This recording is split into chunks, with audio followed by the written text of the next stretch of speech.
after he died, I couldn't pray. Like I didn't know what to say. And my attitude was kind of like, you're gonna do what you want to anyways. Why Mm, do I need to say anything? Like, that's kind of what it is. But I was also like, hey God, I'm here. Like, I'm here. I just want you to know I'm here.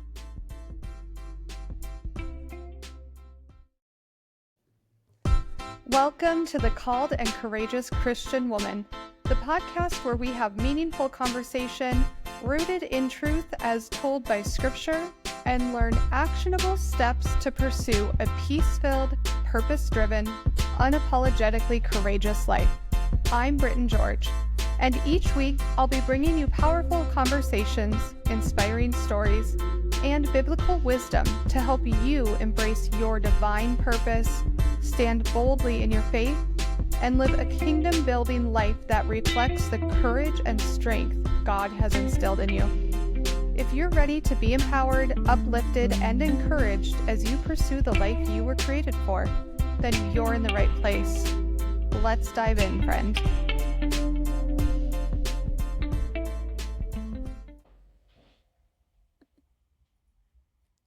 Hello, ladies, and welcome back. Today, we're talking with JoBeth Evans. You did it. yay, here we are. Look at us. All right. You've tuned into the right episode because this is going to be a powerful one. We've been talking about gratitude, and remaining grateful can be hard enough. But what about keeping a spirit of thankfulness and praise when life deals us a profound loss? When those hard things are happening to us, not by our own choices or actions or decisions, but when the world deals us devastation. How do we avoid getting rooted and even maybe stuck in anger or resentment, and maybe even anger, resentment towards God during and following these seasons? JoBeth is a certified grief recovery specialist, speaker, and coach who helps people navigate the heartache of loss with honesty, hope, and faith. After being widowed at 33, she left her career in higher education to walk alongside others in their grief journeys. She brings a powerful blend of lived experience, professional training, and deep compassion to her work. JoBeth is passionate about helping people find healing, rediscover purpose, and experience the goodness of God, even in the middle of their pain. Guys, I know this testimony is going to rock you. It's going to touch you deeply. And for some of you, maybe even give you hope and begin healing in a way you haven't been able to achieve due to your own devastating circumstances and seasons. So JoBeth, I just want to say thank you so much for being here. Truly, I know you're going to bless my listeners, and I'm so excited to have this conversation with you. Thank you. I'm excited too. And thanks for having me and seeing value in my story and what I have to share. Yeah, absolutely. So I know I just gave you a little bit of an intro, but is there anything you want to add to that, or do you just want to jump right in? Yeah, I mean, we can jump right in, but I just, anytime I get the opportunity, I just, always want to be a voice of hope and an example of what's possible to people. And so, like, if you're listening today and you've tuned in and maybe you've lost that hope, I just want you to stay with us, stay tuned in, because hopefully by the end you're gonna maybe feel inspired, maybe even have a little bit of an identity shift. And so I'm excited for the opportunity to sit with all of you guys today and just pour my heart out, and hopefully things resonate and have meaning for each of you. I love that. And I appreciate that so much because there's so much vulnerability in that. Um, and I know we talked a little bit previously, but after you've come out of your circumstance, or, you're still dealing with the waves of it, but you're not right in it anymore. I really think God uses us then to help other people that are in it. In my circumstances and kind of what I went through, I know that was one thing that was missing for me was community and somebody who like got it and understood what I was going through. So I just think it's really beautiful that you're using your testimony to help other people that are now also maybe in the same or similar shoes.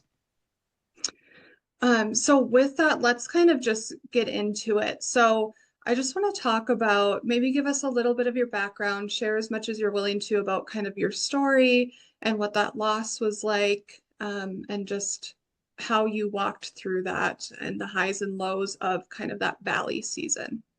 Yeah, so there was really three different parts of this grief journey. So there was um if you've heard me talk before, you've like there was like things were really good in our life. We had just adopted our kids a few years prior.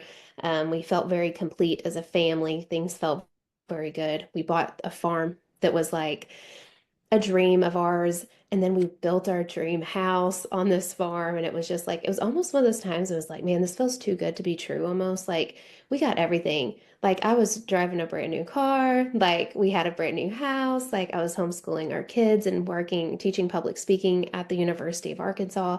And my husband's career was like, going just like it was just becoming everything that he wanted it to be. He was getting calls by people that he was just like, oh my gosh, can you believe who just called? That kind of like excitement and just goodness happening. But towards the kind of end or the beginning of this, he started getting really hateful. And it was like, what is happening? Like, I'm good, the kids are good, your career's good. Like, why are you so angry? Started picking fights and stuff that was just like not normal for him to do, and just being really like just mean. And I remember telling my best friend, I was like in this, we was talking in this room, and I was like, I don't know if I can stay in this. Like this is like why is like it's just like he's picking on me almost. Like this really sucks. And about 2 weeks after that, he started getting really bad headaches.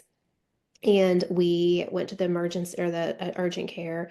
They did a CT on his head and immediately realized that he had a mass on the front of his brain.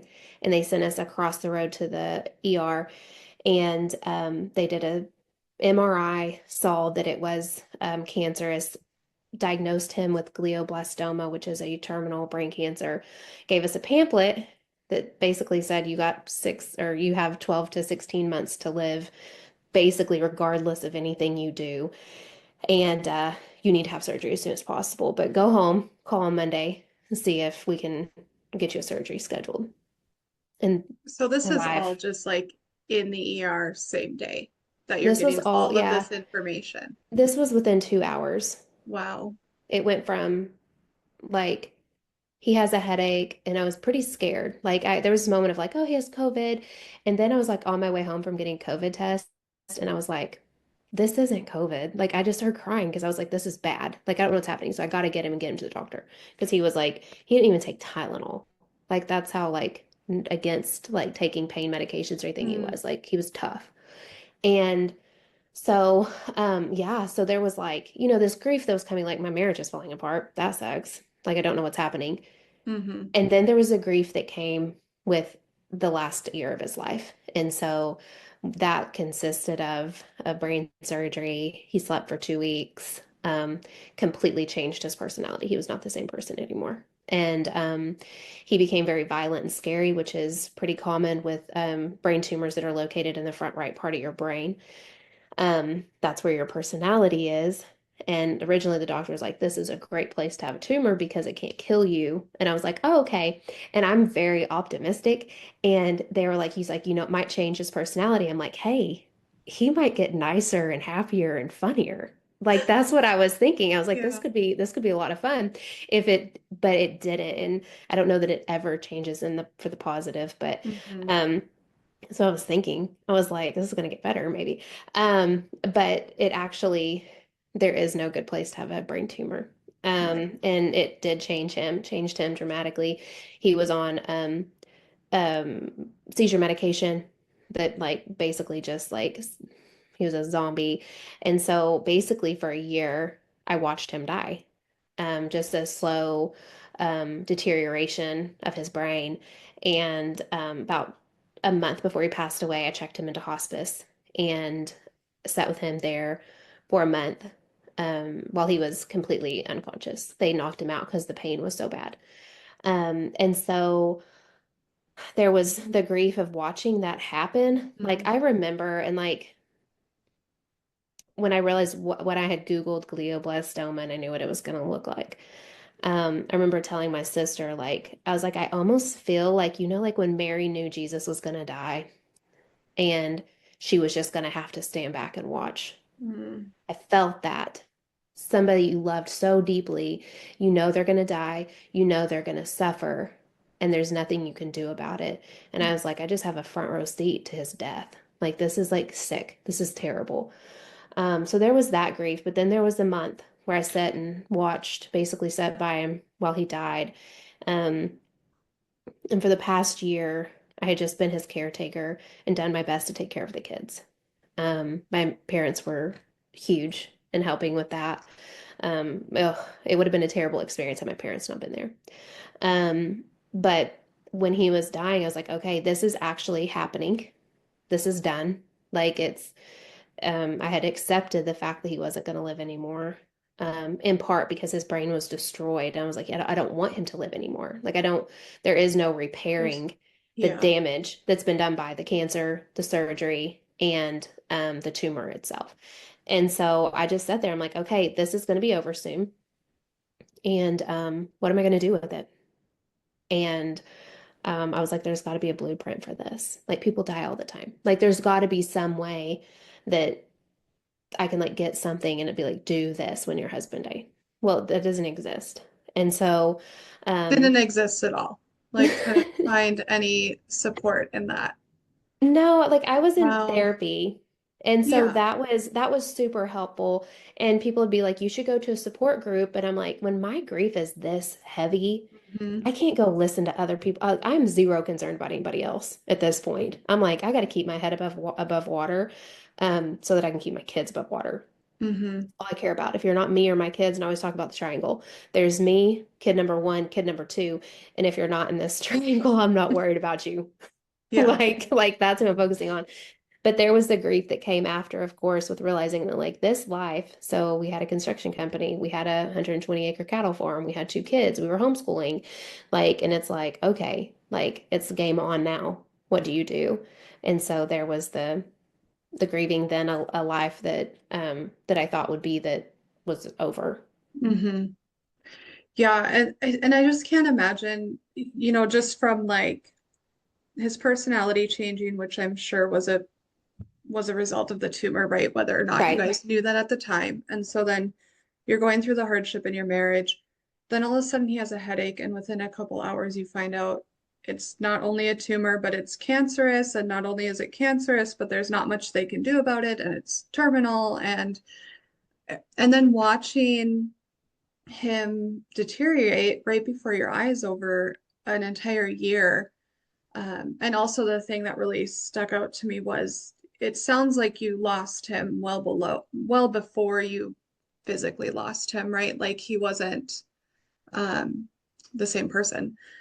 So just like the layers to that, and it had to have been such a roller coaster. Um, it's just like all these different levels to grief and different kinds of grief. Like he's still physically there, but you've lost who he is personality wise and his ability to function.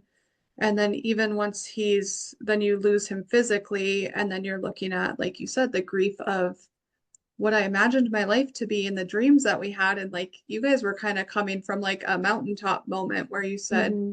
everything was so great, and kind of just like a season of prosperity to just so quickly that being derailed. And then Right. not being able to find support in that, that specific support that you were looking for. And it just sounds like you were, I mean, helpless, really. Like you're helplessly watching this, right? Like you said, like I've got no control over this. I can't stop this from happening. I'm just watching this Hmm. happen.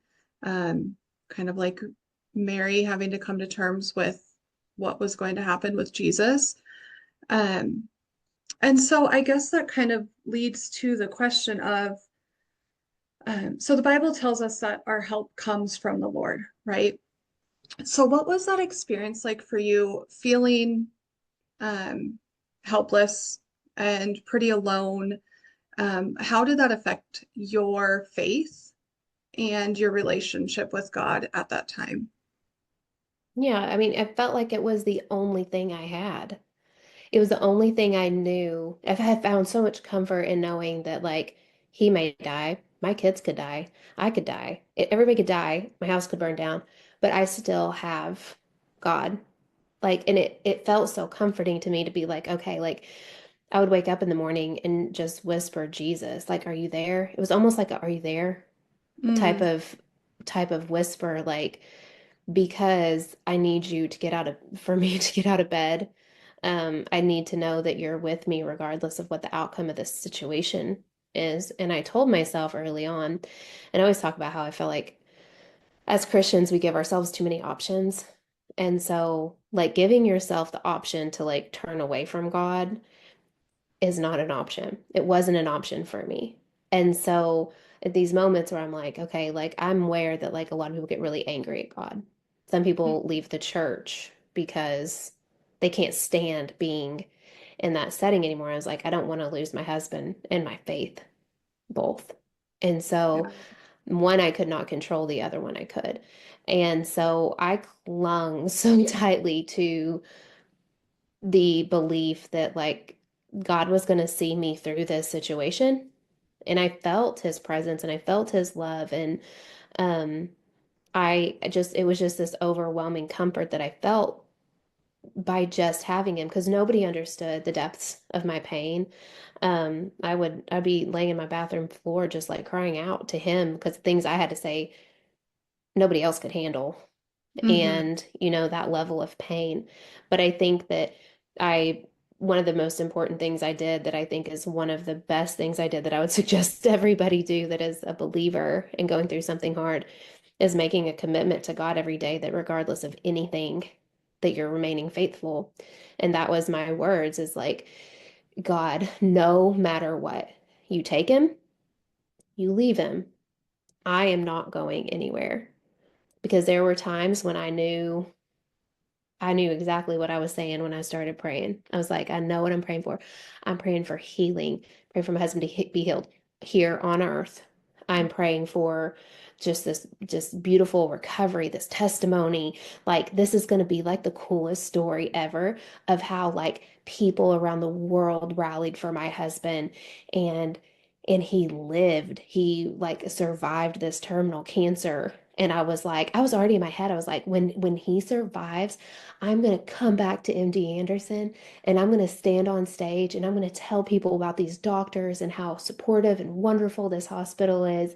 And then I'm going to bring him out on stage as like this testament to God and to these doctors. And like I had this all planned out. Like this was going to happen. Wow. People were fasting and praying. And I was like, there is no other way. Like this is going to happen for us. And so you can imagine the devastation when I realized about 4 months before he died that he was not going to live. He was not going to be the one. There would not be this wonderful testimony of how God saved him coming from this. Um, I wondered why the kids were having to say goodbye to their dad after only 5 years of being with him because we adopted from foster care. And so they had life before us, life with us, and then life without him. And I just like that doesn't make any sense to me. But I think as Christians where we really get in trouble, and you may disagree with this, and that's fine, but we question God. We feel like we have to know why. Why did you take my husband? Hmm. Why did you take my kid's dad? And I think that we have to stop right there and realize that it's Hmm. okay for us to wonder, but it like we have to understand that we serve a God who is all knowing and he loves us and we know his character and we know his character is good and we know that all things work for his good. So do I understand why you're taking my husband? No, but I understand God Yeah. enough to know that this is Yeah. not this is there's more to it. It's like I always think about when my daughter's like when she was little, we'd get in parking lots and she would want to run off. And I'm like, you're gonna get hit by a car. And so I'd grab her arm and jerk her back, you know, and she'd be like, why are you doing that? And it's like, it doesn't matter why I'm doing that. The reason I'm doing it is because I don't want you to get hit by a car. Yeah. But like also like I don't have to explain myself when there's like in order for you to obey, you Right. know? You don't need an explanation. You need to submit and not run out in front of a car. You know what I'm saying? And it's almost like Because at that the end same of the day, way. I know more than you do. I know more than you. Right? Yeah. Yeah. Yeah. So you're going to listen to me. No, I totally agree with that. And I actually talk about that in my book and on my podcast quite a bit. Um, but it really is, like that, that's always kind of puzzled me as a Christian. Like even when I've had friends that aren't Christian or maybe questioning their faith because they can't understand God. And so even understanding God as a being, but like you're talking about questioning him, like to me, I'm like, are we not humble enough to know that we have a finite mind and a finite understanding? And like, who am I to think that I can understand? Like you said, we know God's character, but I'm not meant to understand. I don't have this divine knowledge and understanding that God has. So to even assume I could get answers to all of the questions or understand all of his things. And kind of like you're talking about, like, I knew I was going to have a testimony in this. There was going to be breakthrough. This was going to be a testament to God and his healing. And that's your plan. And then God's plan looks different. But again, in that, you know his character. So I think that's something we struggle with so much, but it's a great point because we really can't understand God's infinite knowledge. Like, that's why we're human beings, right? That's why we're Yeah. not divine. So, yeah, I totally agree 100% on that. And I loved what you said about even just having trust in him, even if you didn't know what to say or what to pray for, and making a conscious choice to just like, I'm going to stop right there. I'm not going to let my emotions take me on this roller coaster. I'm not going to allow myself to like spiral into all of these questions. I am going to choose to not go any further than like, yeah, I can kind of wonder why this is happening, but not question it to a point that, because that's where the enemy would love to have you, right? Where you're Oh, for just sure. spiraling and questioning. And I think it's really beautiful that um, I think in these hard times, it's really easy for people to turn away from faith and, like you said, leave the church. And you really did the opposite. And I want to read this verse. I had written this down, and I think this is the perfect time to throw this in there. So Psalm 34:18 says, "The Lord is close to the brokenhearted and saves those who are crushed in spirit." So really, this is a reminder that God is near us in our grief. It doesn't mean he's left you or abandoned you. Now, sometimes we might turn our back on God or draw farther away from God. I think what's really beautiful about your story is you used it to draw closer to him. Like he was the one thing you could trust and the one thing you could rely on. But God does draw closer to us when we draw near to him. And God really, I completely agree with what you said. He is not the cause of our pain. He's the hope in our Yeah. pain. And I truly like feel like my heart bleeds for people who don't have that or quite get it. Like God is the hope within our pain and within what we're going through. He doesn't cause these things to happen. He's the joy that we can have and the hope that we can have that we're going to come out on the other side of it. And there's going to be some other bigger picture that we can't possibly see while we're in it. Um, so I just love that you really clung on to your faith rather than turning from it. And I'm sure that doesn't mean that you didn't wrestle with it or it wasn't hard sometimes, but I think that that's really inspirational. And so Yeah. I hope our listeners really hear that and think about that because yeah, I'm just like that is what God is there for. He is there Hmm. to bring you hope and healing. He's not there to hurt you or abandon you, and he doesn't cause the bad things. Right. Yeah, I think that if you're in a deep place of suffering and you're not connecting with God, you're missing out on one of the greatest opportunities for intimacy that you'll ever Mm, have.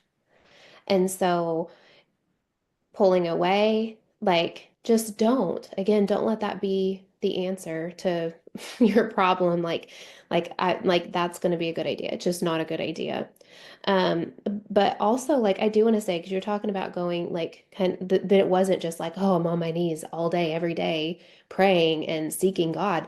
After he died, I couldn't pray. Like I didn't know what to say. And my attitude was kind of like, you're gonna do what you want to anyways. Why Mm, do I need to say anything? Like, that's kind of what it is. But I was also like, hey God, I'm here. Like, I'm here. I just want you to know I'm here. And I have nothing to say. It's not like I don't have anything to say to you. It wasn't like that. It's just right. like I got nothing. Like I got nothing to say. Like, thank you for my home. It was so strained and so Yeah. like I'd be like, I want to say thank you. And then I'm like, but my husband's gone. Like, Yeah. and I Yeah. don't feel very thankful right now. But just saying to him, I'm here. I'm not going anywhere, but I have nothing to say. Like, that was kind of how it went, and it took months before I could pray again and Mm, really be like, I think you could do something here. I feel like you could intervene in this situation. Like I'm back there again. But for a long time, I just like whatever comes, yeah. whatever. Like I don't, somebody breaks into the house tonight, whatever. Like, Yeah. that's kind of my thought. But there is that up and down and back and forth. But the point is that you don't leave and that you stay and God can handle your feelings and your thoughts and even your anger. Like he understands and he knows anger. So like it's okay, but it's like you can't get in an altercation with him and leave. You got to get in an altercation and stay. Like you can't like be the one that storms out the door. You got to sit down and just stay Amen. right there. That's so good. In those moments you struggled, was there like a specific, I don't know, maybe scripture or worship song or something that helped you really stay grounded in that and draw near to him even when it was difficult to? What's weird is that was kind of the point in my life where I turned to listening to like only Christian music. Um, and there's not one, I mean, the one that's coming to mind is he makes beauty from ashes. Oh, I love that Bum, one. bum, bum, Yeah. bum, like that one. That one's coming to my mind because I was at MD Anderson and like I said at the hospital like most of the day, but then I had to leave. They wouldn't let me stay the night. So I had to go to the hotel. I'd go get on the treadmill to try to like physically exhaust my body to the point that, like to equal out what my mind was Hmm. emotionally. I remember listening to that song on the treadmill and I was like, I don't know about that. Like, I don't know. I trust it, but like, I don't know like Yeah. how this is ever going to be okay. Yeah. But I would wake up in the middle of the night with these songs playing in my head. Like I would wake up and it would be a lyric. It would be a line from these songs, just kind of like this reassurance that like, this is bad, but you're going to survive. You're going to be okay. Like your husband is a Christian. You're going to see him again. Like, Hmm. those comforting things that are like mildly comforting, but comforting Yeah. at that. Well, and it's like those promises. Like, so even if you can't see what the beauty from ashes is going to be, like you said, like you're like, I don't really know how anything good could ever come of this. However, like you just hold on to that. It's again, it's the hope, right? Right. Is really, I think, what it comes down to. And so just grabbing onto any of those little things that you can, knowing God, I know his character. He doesn't change. Like I can trust what he says and what the Bible says about him and who he is and what his promises are, even if in my little human brain that's very like hurting and broken and just attacked right now, it doesn't change who he is and those promises that he's made. Um, so yeah, that's really powerful. And I agree, like you can come to God with God can handle your feelings, like probably better than we can ourselves. And we're not going to offend him with that.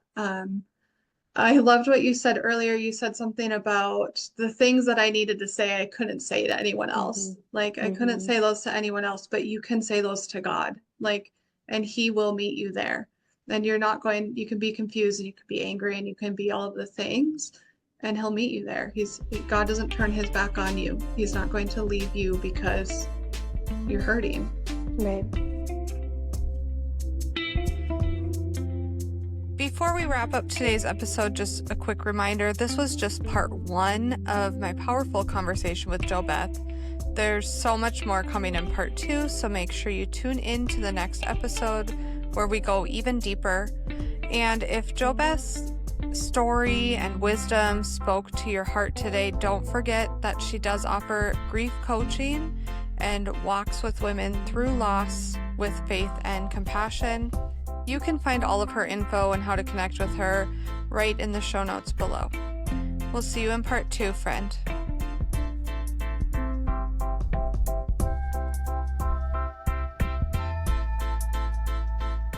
Thank you so much for tuning in to today's episode of The Called and Courageous Christian Woman. I hope you felt poured into, encouraged, and empowered to keep moving courageously forward in your faith and calling. Be sure to stay connected with me on social media for more inspiration and updates. Any events, courses, or links mentioned in today's episode can be found on my social media accounts. You can find me on Instagram at writtenby_Britton and Facebook at Britton George. I'd love to stay connected to my listeners, so be sure to find me there. And if you've enjoyed today's episode, I'd be so grateful if you'd take a moment to leave a review. Your feedback helps others find this podcast and is the biggest way you can contribute to my mission of reaching women who are searching for a peace-filled, purpose-driven, and unapologetic life. I hope you found this episode to be a blessing for you. Until next time, God bless.